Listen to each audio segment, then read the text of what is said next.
নমস্কার বন্ধুরা, প্রতিদিনের মতোই আমার ছোট্ট পরিবারে তোমাদের সবাইকে আবার স্বাগত জানাচ্ছি। তো দেখো, একটা রেসিপি ভিডিও নিয়ে চলে এলাম। তো এটা চিকেন কাবাব রেসিপি, তোমরা এটা ট্রাই করতেই পারো, দারুণ লাগে স্ন্যাক্স হিসাবে খেতে। তো দেখো, প্রথমে আমি শুকনো খোলায় বেসনটাকে ভেজে নিয়েছি, তারপর গোটা শুকনো লঙ্কা, গোটা জিরে, গোটা ধনে 1 চামচ করে ড্রাই রোস্ট করে নিলাম, মানে এটাকে ভালো করে নেড়ে নিলাম। নেওয়ার পরে শুকনো করে রেখে দেবো।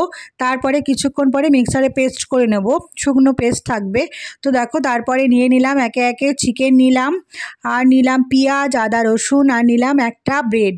একটাই দিয়েছি, দুটো দিইনি, একটাই দিলাম। তো তোমরা একটাই অ্যাড করতে পারো, কারণ এখানে বেসন দেবো তো সেই জন্য।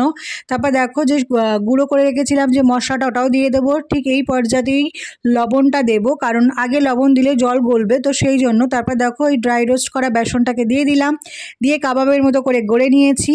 আর ধনেপাতা অবশ্যই দেবে, কারণ ধনেপাতার ফ্লেভারটা দারুণ লাগে। তো দেখো, ভেজে নিলেই রেডি হয়ে যাবে। তোমরা এটা হালকা আঁচেও ভাজতে পারো। তো কেমন লাগলো অবশ্যই করে জানিও। তো দেখা হবে অন্য আরেকটা রেসিপি নিয়ে। আজকের মতো টাটা।